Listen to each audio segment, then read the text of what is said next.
Okay, ang tanong, no, bakit kinakalawang pa rin ang stainless steel, no? So meron tayong susubukan diyan ano na kutsilyo at saka yung burner na pan o burner na ring, no, ginagamit sa pagluluto. Okay. So hindi dahil stainless, no, yung tawag sa kanya, ibig sabihin ay hindi na siya kinakalawang o rust proof siya. Okay? So yung mga stainless steel kasi gawa pa rin yan sa bakal, no? Siyempre tinutunaw, no, sa malakas na apoy, tapos hinahaluan ng chromium para magkaroon siya ng proteksyon sa rust o kalawang.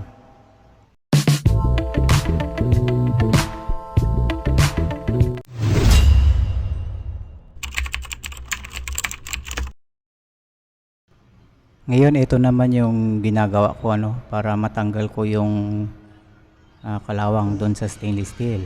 Okay, so maghanda kayo ng alcohol, isopropyl or ethyl, no? Stainless steel na scrub, gaya niyan. Okay, kailangan stainless. Okay?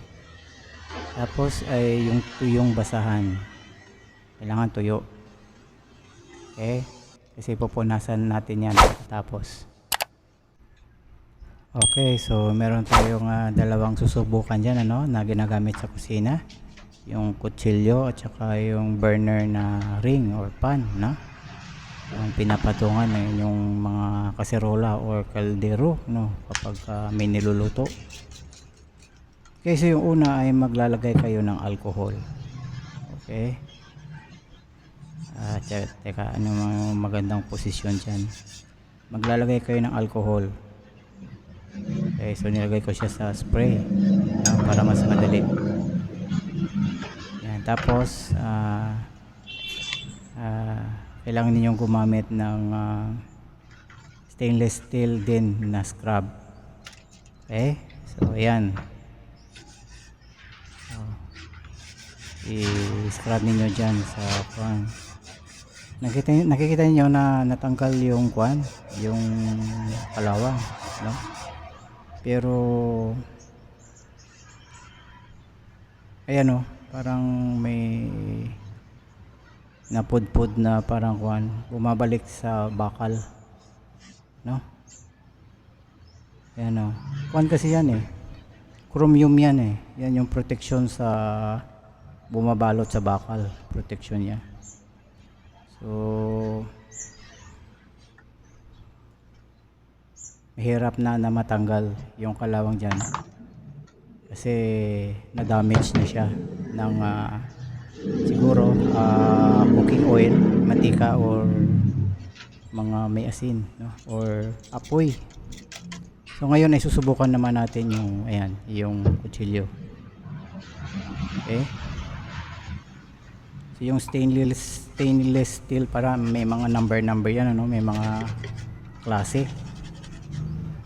Okay, so merong mga stainless steel na madaling kapitan ng kalawang at meron namang hindi, yung matibay talaga yung, so nakita niyo natatanggal siya ng alcohol. Okay,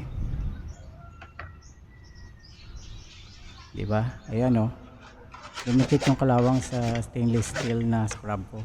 Pero ano yan ha, natatanggal yan yung kalawang na dumikit yan sa scrub. Okay, so yan yung teknik ko or paraan ko, no, kung paano ko tinatanggal yung kalawang sa stainless steel. Okay, yan, hindi ko lang alam sa iba, no, kung ano yung ginagawa nila. Okay, so panatilihin lang po ninyo na okay, natuyo yung mga stainless steel.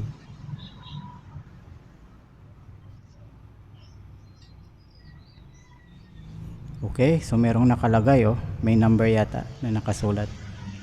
So sa tingin ko yan yung magandang klase kasi natatanggal talaga yung kalawang.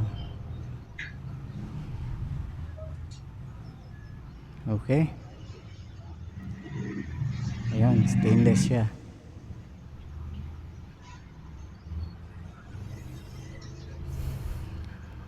Okay, so ngayon naman ay tuturo ko sa inyo, no, kung paano maiwasan na kalawangin yung mga ginagamit din yung mga stainless steel dyan na mga kwan sa kusina, okay, kutsilyo man yan or mga kitchenware, okay.